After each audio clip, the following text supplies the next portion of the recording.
Just when you think Florida Panthers GM Bill Zito is done making moves this offseason, he has been signing several players to two-way contracts. Some that have experience in the NHL, some that don't. There's method to this madness. I will tell you who has signed to these two-way contracts and what is it that Bill Zito is trying to do. Guys, thank you so much for joining me on this episode of Panthers Digest. I am your host, Greg Andrews, and don't forget to hit that subscribe button down below, guys. There's so many of you that are watching these videos, and I really appreciate your support, but there aren't enough of you from the total that are watching that are subscribing. There's over 25,000 of you who are returning to see these videos. Don't forget to hit that subscribe button. It hits down below. You guys need to stay up to date with what is happening with your back-to-back Stanley Cup champion, Florida Panthers. And a special episode today to all my fellow Americans. Happy 4th of July. Please be responsible and be safe out there, especially if you have fireworks to play with. Be responsible. But anyways, have fun. Enjoy the holiday, guys. Back to the Panthers. Well, GM Bill Zito, he is still making moves this offseason, signing a lot of two-way players. He is trying to get the AHL affiliate to have a lot of depth to it. And one of the reasons why is because, as we remember last year, the injury bug bit the team pretty hard in that last about 20 games, 25 games of the season. It caused them to fall in the standings a bit, even though it didn't really mean much. They still won the Stanley Cup. But Bill Zito wants to make sure there are guys that they can bring up, that they can put on this active roster when needed. If somebody gets hurt, is sick, whatever it may be. That is what GM Bill Zito is trying to do. Have as much depth as possible, not just on the active roster, but also on the non-active roster in the the AHL affiliate team. He's trying to bring these guys into the Panthers organization and into the Florida Panthers system so that way they can learn how this game is played the Panther way, guys. So we're going to start off right out of the gates. First guy that they have signed, not the first one, but one of the guys they have signed is McKenzie Entwistle. So he is a pretty big dude, 6'3", 203 pounds. He's young at 25 years old. He has some experience playing in the NHL. Now, you're going to see this video. I have several, but not for every single player. I want you to take a look. This is some of what McKenzie Entwistle has been able to do. This is him trying to grapple with none other than this, Radko Gudas, excuse me. But he does have pretty decent hand-eye coordination. He played in the Blackhawks system for a little bit. Not a whole lot to say about the guy, but still, he is an attractive player that has some experience in the NHL, and he can bring some of that leadership because of it. He's a good guy that could come off of that to that fourth line if need be. So, back to McKenzie Entwistle. So these are some of his career stats. Like I said, played a decent amount of games for the Blackhawks, but there's nothing super flashy about what he has done. Not a very good plus minus, but he's a big guy and he likes to hit. In 23-24 season, he had 138 hits. He only had 5 goals and 11 points, 47 penalty minutes. So he's a physical style of player. Not a bad thing to have, but he has been injured a lot. And he's going to be one of those bottom assets for the bottom lines for Florida. A guy that can come in there, give you energy, play the physical style of hockey that you need, be defensive. That's what they're looking for from McKenzie Entwistle. So he's very versatile. He's got experience, like I just said, but a bottom 6 position. He's got that energy. Defensive dependability is what they're looking for out of him. But we'll see really how he fits into this organization. He was a 3rd-round pick for the Coyotes in 2017. Good work ethic, great penalty killing, and he's physical. But there are some other things that he needs to work on. And one of them is being able to handle the puck a little bit better, and he needs to be able to stay healthy. I mean, that's pretty much it. Other than that, he could have had a decent showing with the Blackhawks had he not dealt with injury for the last 2 years that he was in that organization. So we're going to keep moving this forward, guys. Nolan Foote, they brought him in, another winger. They've been bringing a lot of wingers. They want depth in that position because last year, again, the injury bug hit the team pretty hard. So another big guy, another 6'3", 200-pounder, 24 years old. I like the pickup, again, that GM Bill Zito's doing. He's bringing in guys that are still relatively young, bigger guys that could really play the position. He has a great shot. The numbers might not show it in just 7 games played, 1 assist. Okay, I get it. But he's got a quick and powerful, accurate shot, and that's his greatest offensive asset. He's a natural goal scorer, and he's a threat from the half wall, especially on the power play. Okay, I'm going to show you some a video from him.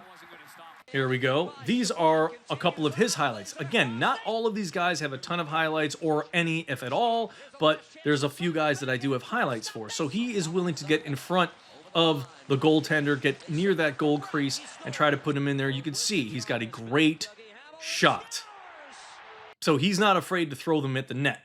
And I like to see that from a player that the Panthers are trying to pick up. Again, these guys don't have a ton of experience, but that's not a problem. In the Panther system, they're going to get a lot of experience. I think the first 3 guys I'm showing you have the potential to come up and go on a line if they need to be called up, and they will fit in on that 4th line, I would think, if Bill Zito needed them. So these are his full stat numbers. Again, not a lot of games, but he has great hockey sense. He has good game awareness. He reads the plays and he reacts appropriately when he does know what to expect. Excuse me.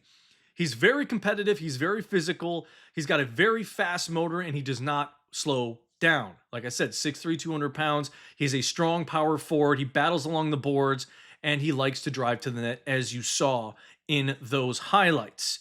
He has above average hands, so his puck skills are pretty good, and he can make plays in the tight spaces, but he's not the strongest skater.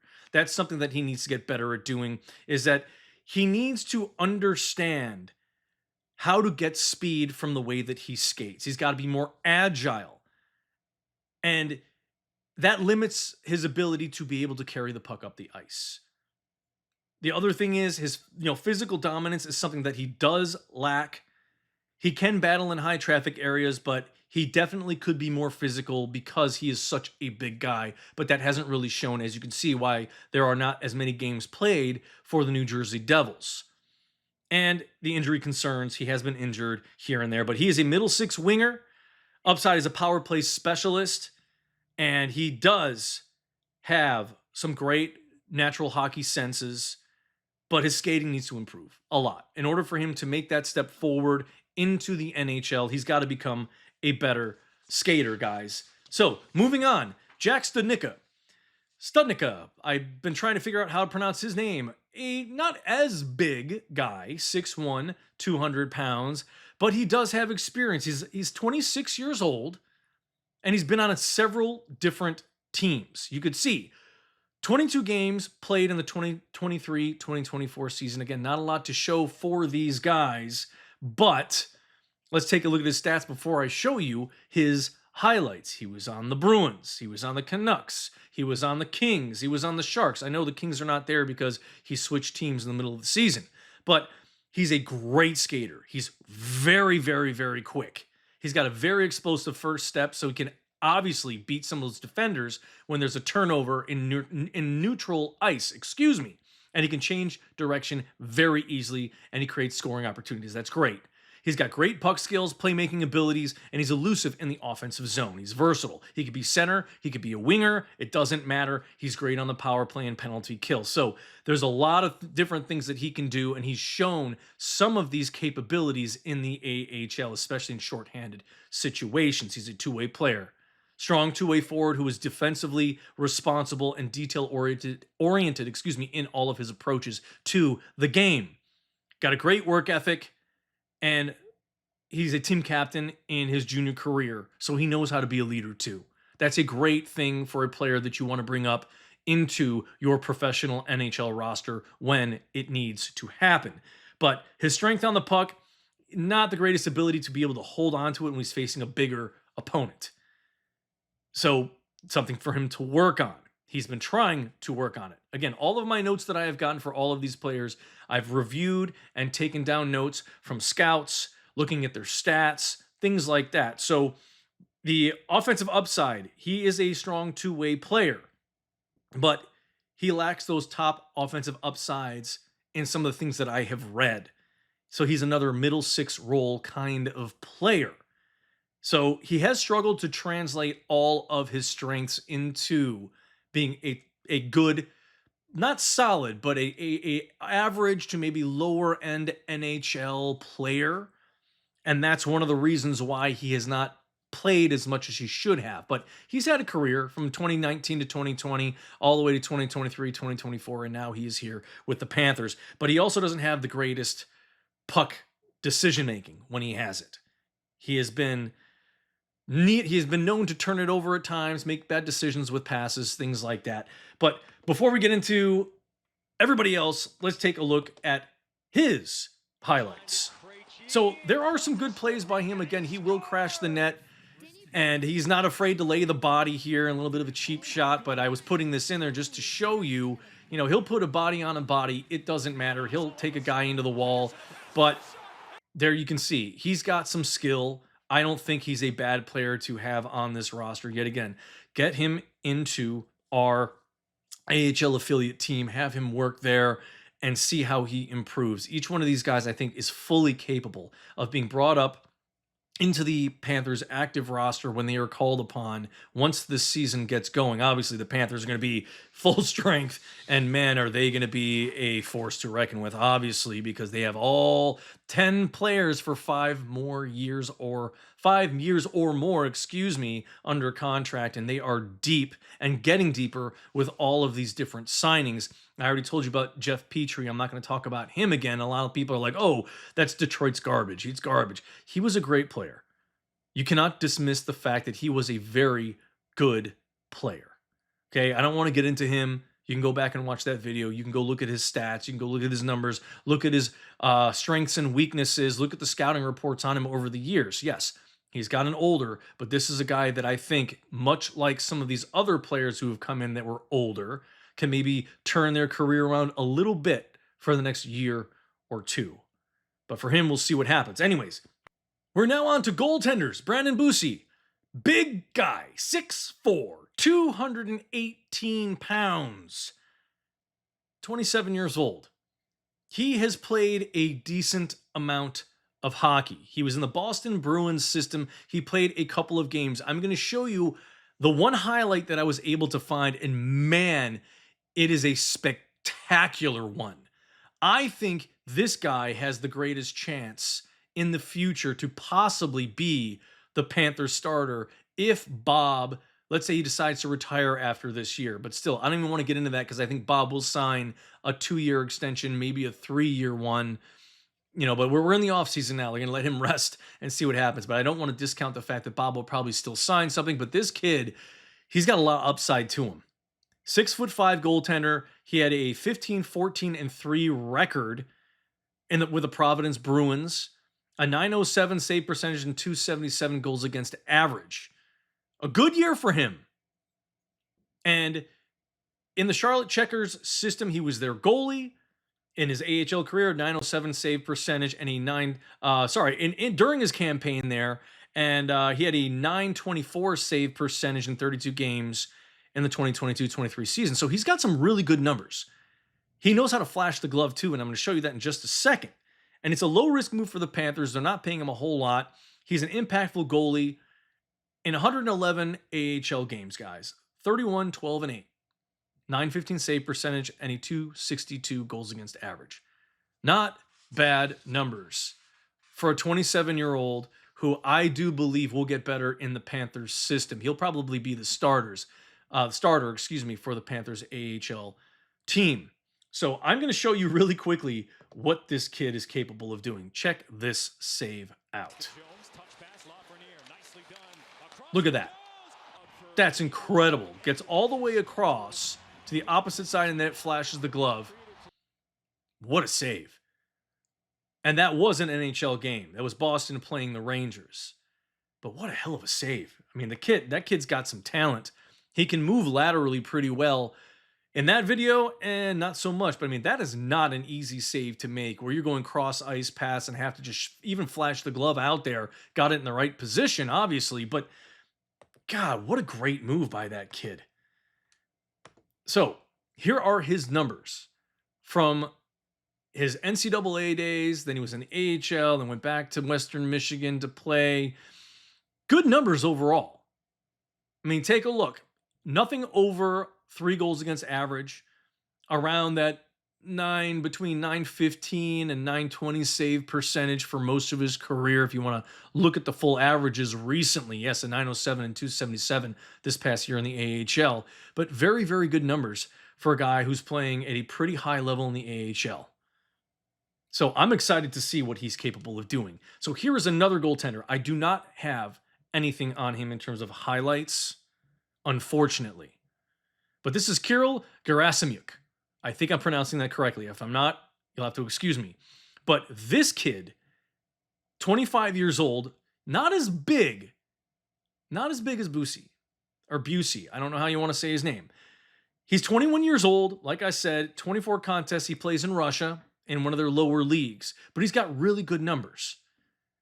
This past year, he had a 933 save percentage playing the VHL, 175 goals against, and 3 shutouts. Yes, the competition might not be the greatest, and one of the big kind of weaknesses, or I wouldn't even say a weakness, but one of the things that stands out to a lot of the scouts is he just the best of like the weaker the weaker divisions? Is he just very, very good playing against really weak opponents? That's why I think this signing is going to be intriguing for most, is that he's so young. There is going to be a lot of opportunity for him to develop in the Panthers system, especially learn from some of these great goaltenders that we have. Hopefully he will get better. And can he play up to the competition level in the AHL? We will see what happens. So again, really great numbers. When he was playing in St. Petersburg in the VHL this past year, a 5-1-1 record, 924 save percentage, 252 goals against average. Again, 6'2", 179 pounds. Not the biggest guy, but still good record. I like him as a signing here. Again, it's like there isn't really a whole lot to lose with risk with this kid, but there's a whole lot to gain in terms of how is he going to develop. He's the one player out of all these he's the youngest at 21. The rest of these guys are in the mid to late 20s. So there is time for this kid to develop. And from what other people say, they compare him to Igor Shesterkin, and Ilya Sorokin. Good goaltenders from Russia that he is being compared to. There is potential. He could be a starter in coming years. That's what some of these coaches say. That's what some of the scouts say. But again, can he play up to his competition's level? Or is he just the best of kind of the lower tiered players? Here are some quotes from Austin Brode from Kiry Garasimuk Game Report, April 10th. This is 2021, so this is a little while ago. His calming demeanor to his game is methodical, which each movement does not over-pursue the puck. He can quickly move from side to side, using his lower body strength to push his body where it needs to go. There's enough positives in his game to see that he could be one of the better goalies in the draft. Here's another one from 2021. Again, these are from a little while ago because there's not a whole lot out there because he's playing in that those bottom leagues in Russia still. But that's why I'm glad he's coming here. Quick twitch reflexes and plays with intention. His attention level on high. His head's always active, allowing him to see through or around traffic so he can track the puck. So, some of the upsides for this kid from the scouting report: strong presence in the net, tracks and plays the puck well, great side-to-side movement, that lateral ability, and he steals games for his team a lot. So, things that he needs to focus on. Little experience in the VHL. Not a whole lot. He played a little bit, I said earlier, but that was in very few games. Not a big sample size for that. So is he just showcasing his attributes against the weaker opponents? There is potential for this kid to be very good, as there is potential for all of the players that Bill Zito has brought in to this organization to be a part of the Panthers system. So we will see how these players can develop. When they do get called upon, are they going to be actually able to play up to their competition? I do believe the first 3 guys that I showed you in foot, and the other 2, excuse me, I'm getting a little distracted. My son is starting to wake up from his nap. I can hear him. So the first 3 players, like I said, they all have some NHL experience. I think those are going to be the first 3 men up Obviously, the goaltenders are going to be working. I think Busse, maybe they bring him up if they see an injury to Tarasov or to Bob. Maybe they give Bob a little rest or whatever, and they bring him up and see what he can do. He's got a little bit of time. I think that was preseason when they played the Rangers, and he made that incredible save. But we'll see what happens. It's going to be a very exciting time to see what the Panthers are going to keep doing moving forward in terms of some more unrestricted free agent signings if they need to. Because again, we are still over the cap limit right now.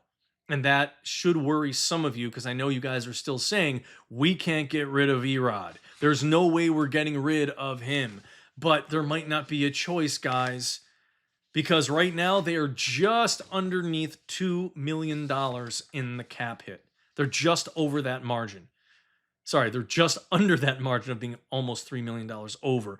And his contract fits at that $3 million a year to get us just below it. Believe me, I don't want to lose him either. I love Erod on this team. He's a perfect fit with his drive, with his athleticism, his intangibles that he brings. He's a great player. He really fits this system. And we've seen him. We've seen him on that second line sometimes, even on the first line when they say, we got to call you up because someone's hurt or someone's taking rest or whatever it is. He has come up and he has played his butt off. He has earned those 2 Stanley Cups with this team. And it will be sad to see him go if that is the case. But you never know with GM Bill Zito, guys. Remember, he could work some magic, figure something out. But the question is, if not Erod, who are they going to get rid of to free up $3 million? Give up 2 players? That opens up 2 more holes in your roster. You can't do that.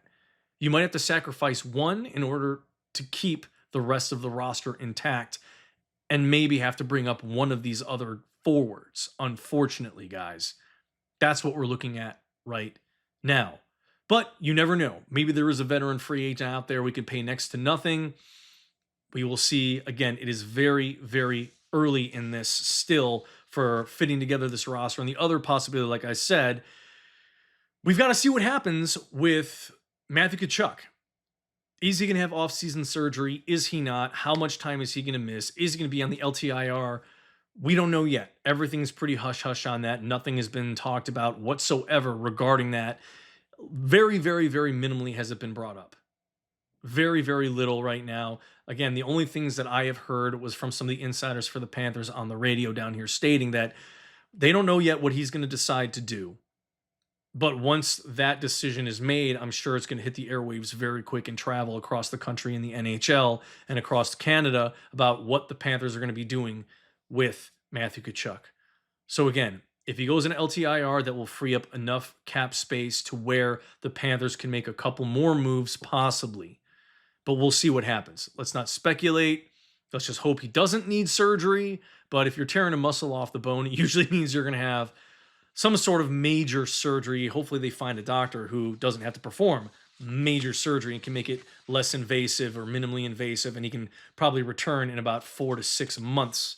So they're not cutting him out of too much of the season. Maybe he returns that 3/4 of the way through the season. But hopefully that's not the case, guys. Again, I don't want to get too much into this. But again, the big 3, I wouldn't even say they're big, but the guys that have experience are Entwistle, Foote, and Studika. Those are our 3 guys that they brought in that have the most experience. The 2 goaltenders could be intriguing. I like Busse. It's a great signing. We could see how he develops. Maybe we see him comes up here and plays a game or 2 this season.